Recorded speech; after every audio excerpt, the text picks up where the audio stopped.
ಎಲ್ರಿಗೂ welcome back ಇನ್ನೊಂದು ವಿಡಿಯೋಗೆ. ಸೊ ಇವತ್ತಿನ ವಿಡಿಯೋದಲ್ಲಿ ನಾನು ವೀಡಿಯೋ ಮಾಡ್ತಿರೋ ಕಾರಣ ಏನಪ್ಪ ಅಂದರೆ, ನಿನ್ನೆ ಒಂದು ಎಪಿಸೋಡ್ ನಡೀತು. ಅದರಲ್ಲಿ ಕಳಪೆ ಹಾಗೂ ಉತ್ತಮ ಅನ್ನುವಂಥದ್ದು ಒಂದು ಕೆಲವರು ಜನಕ್ಕೆ ಮೀಸಲಾಗಿತ್ತು. ಬಟ್ ಇದೀಗ ಮನೆ ಮಂದಿ ಎಲ್ಲ ಸೇರಿಕೊಂಡು ಒಬ್ಬರ ಮೇಲೆ ಟಾರ್ಗೆಟ್ ಮಾಡಿರುವಂಥದ್ದು ಎದ್ದು ಕಾಣಿಸ್ತಿತ್ತು. ಅದಕ್ಕೋಸ್ಕರ ನಾನು ಈ ಒಂದು ವಿಡಿಯೋ ಮಾಡ್ತಿರುವಂಥದ್ದು. ವಿಡಿಯೋ ಏನಾದರೂ ಇನ್ಫಾರ್ಮೇಟಿವ್ ಆಗಿದ್ರೆ ಮಿಸ್ ಮಾಡಿದೆ ಲೈಕ್ ಮಾಡಿ, ಶೇರ್ ಮಾಡಿ, ಕಮೆಂಟ್ ಮಾಡಿ.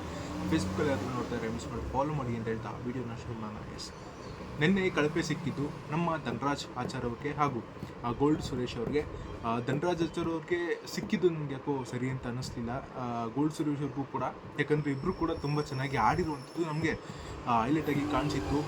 ಕಳಪೆ ಯಾರಿಗೆ ಸಿಗಬೇಕು ಅಂತ ಹೇಳಿದ್ರೆ, ನನಗೆ ಪರ್ಸ್ನಲಿ ನಾನು ನೋಡಿದ ಮಟ್ಟಿಗೆ ಇದು ಐಶ್ವರ್ಯ ಅವ್ರಿಗೆ ಕಳಪೆ ಸಿಗಬೇಕಿತ್ತು ಅಂತ ನನಗೆ ಅನಿಸ್ತು. ಯಾಕಂದರೆ ಅವರ ಆಟದಲ್ಲಿ ಕೂಡ ಎಲ್ಲದರಲ್ಲೂ ಭಾಗವಹಿಸಿದರು. ಬಟ್ ಅವರ 10 ನಿಮಿಷದಲ್ಲೇ ಯಾವೊಂದು ಆಟನೂ ಕೂಡ ಅವರು ಕಂಪ್ಲೀಟಾಗಿ ಮುಗಿಸಿರುವಂಥದ್ದು ನಮಗೆಲ್ಲೂ ಕಾಣಿಸಿಲ್ಲ. ಅವ್ರ ಆಟನ ಅರ್ಧದಲ್ಲೇ ಬಿಟ್ಕೊಟ್ಟಿದ್ದು ಕೂಡ ನಮಗೆ ಹೈಲೈಟಾಗಿ ಕಾಣಿಸ್ತಿತ್ತು. ಹಾಗೆ ಐಶ್ವರ್ಯ ಅವರು, ಭವ್ಯ ಅವರು ಎಲ್ಲ ಆಟದಲ್ಲೂ ಕೂಡ ಮೀಸಲಾಗ್ತಿದ್ರು. ಸೊ ಅಂದರೆ ಕಾಂಪಿಟೇಟ್ ಆಗ್ತಾಯಿದ್ರು.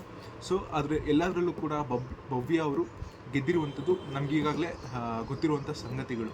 ಸೊ ಐಶ್ವರ್ಯ ಅವರು ಈಸಿಯಾಗಿ ಟಾರ್ಗೆಟ್ ಆದರು. ಯಾರಿಗೆ? ಭವ್ಯ ಅವ್ರಿಗೆ. ಈಸಿ ಕಾಂಪಿಟೇಟರ್ ಆದರು ಭವ್ಯ ಅವ್ರಿಗೆ. ಸೊ ಅವರು ಆಟ ಸಿಕ್ಕಿದ್ರು ಕೂಡ ಅವರೆಲ್ಲೂ ಉಪಯೋಗಿಸ್ಕೊಳ್ಳಿಲ್ಲ. ಆಟ ಸಿಕ್ಕದೇ ಇಲ್ಲದೆ ಇರೋರಿಗೆ ಕಳಪೆ ಅನ್ನುವಂಥ ಕಳಪೆ ಅನ್ನುವಂಥ ಕಾರ್ಡ್ ಕೊಟ್ಟರು. ಸೊ ಈಗ ಧನರಾಜ್ ಅವರು, ನಾನು ಯಾಕೆ ಕಳಪೆ ಅಲ್ಲ ಅಂತ ಹೇಳ್ತಿದ್ದೀನಿ ಅಂದರೆ, ಸೊ ಧನರಾಜ್ ಅವರ ಟೀಮಲ್ಲಿ 3 ಜನ ಇದ್ದರು. ಯಾರಪ್ಪ ಅಂದರೆ ಶಿಶಿರ್, ಐಶ್ವರ್ಯ ಹಾಗೂ ಧನರಾಜ್ ಅವರು. ಸೊ ಅವ್ರು 3 ಜನರಲ್ಲಿ ಜಾಸ್ತಿ ಆಡಿದ್ಯಾರಪ್ಪ ಅಂದರೆ ಐಶ್ವರ್ಯ ಹಾಗೂ ಶಿಶಿರ್ ಅವರು. ಧನರಾಜ್ ಅವರು ಎಲ್ಲೂ ಕೂಡ ಅವ್ರಿಗೆ ಅಂತ ಒಂದು ಆಟನ ಮೀಸಲಾತಿ ಕೊಡಲಿಲ್ಲ.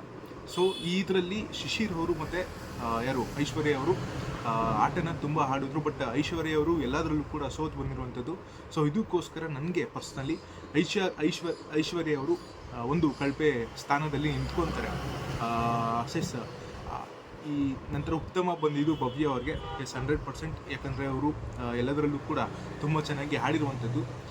ಬೇರೆಯವರೆಲ್ಲ ಟೀಮ್ ಮಾಡ್ಕೊಂಡು ಆಡಿದ್ರು ಕೂಡ ಹೀಗೆ ತನ್ನ ವೈಯಕ್ತಿಕವಾಗಿ ಆಡಿರುವಂಥದ್ದು ನಮಗೆ ಇಲ್ಲಿ ಎದ್ದು ಕಾಣಿಸ್ತಿತ್ತು. ಅವರ ಒಂದು ಟೀಮ್ನಲ್ಲಿ ಯಾರ್ಯಾರಿದ್ರು ಅಂದರೆ ಮಂಜು, ಭವ್ಯ ಹಾಗೂ ಗೋಲ್ಡ್ ಸುರೇಶ್ ಅವರು ಇದ್ದರು. ಅದರಲ್ಲಿ ಮಂಜು ಅವರು ಒಂದು ಮ್ಯಾಚ್ ಫಿಕ್ಸಿಂಗ್ ರೀತಿಯಲ್ಲಿ ಮಾಡ್ಕೊತಿದ್ರು. ಬಟ್ ಭವ್ಯ ಅವರು ಯಾವುದಕ್ಕೂ ತಲೆ ಕೆಡಿಸ್ಕೊಳ್ಳದೆ ಅವ್ರದ್ದೇ ಅನ್ನುವಂಥ ಆಟನ ಅಲ್ಲಿ ಆಡಿರುವಂಥದ್ದು ಇದು ಕೂಡ ಎದ್ದು ಕಾಣಿಸ್ತಿತ್ತು. ಸೊ ನನಗೆ ಪರ್ಸ್ನಲಿ ಈ ಒಂದು ಆಟದಲ್ಲಿ ಭವ್ಯ ಅವ್ರಿಗೆ ಸಿಕ್ಕಿರುವಂಥದ್ದು ಕರೆಕ್ಟಾಗಿದೆ. ಅಂದರೆ ಉತ್ತಮ ಸಿಕ್ಕಿರೋದು ಭವ್ಯ ಅವ್ರಿಗೆ ಕರೆಕ್ಟಾಗಿದೆ. 5 ಮಂಜು ಅವ್ರಿಗೆ ಸಿಕ್ಕಿತ್ತು ಉತ್ತಮ ಅಂಥದ್ದು. ನನಗೆ ಯಾಕೋ ಅಷ್ಟು ಅವ್ರು ಕೊಟ್ಟಿರುವಂಥ ರೀಸನ್ಸ್ ನನಗೆ ಸ್ಯಾಟಿಸ್ಫೈ ಆಗಿಲ್ಲ. ಭವ್ಯ ಅವ್ರಿಗೆ ಸಿಕ್ಕಿದ್ದು ನನಗೆ ಖುಷಿಯಾಯಿತು. ಹಾಗೆ ಈ ವಾರ ಕ್ಯಾಪ್ಟನ್ ಆಗಿ ನಮ್ಮ ತ್ರಿವಿಕ್ರಮ್ ಅವರು ಸೆಲೆಕ್ಟ್ ಆಗಿರುವಂಥದ್ದು, ಹಾಗೆ ಈ ವಾರದ ಕ್ಯಾಪ್ಟನ್ ತ್ರಿವಿಕ್ರಮ್ ಅವರು ಆಗಿರೋದ್ರಿಂದ ಒಂದು ಒಳ್ಳೆಯ ಸಂಗತಿ ಅಂತಲೇ ಹೇಳ್ಬೋದು. ಇಷ್ಟೇ ಈ ವಿಡಿಯೋ ಏನಾದರೂ ಇನ್ಫಾರ್ಮೇಟಿವ್ ಆಗಿರೋ ಮಿಸ್ ಮಾಡಿದ್ರೆ ಲೈಕ್ ಮಾಡಿ, ಶೇರ್ ಮಾಡಿ, ಕಮೆಂಟ್ ಮಾಡಿ. ಸಿಗೋಣ ಮುಂದಿನ ವಿಡಿಯೋದಲ್ಲಿ.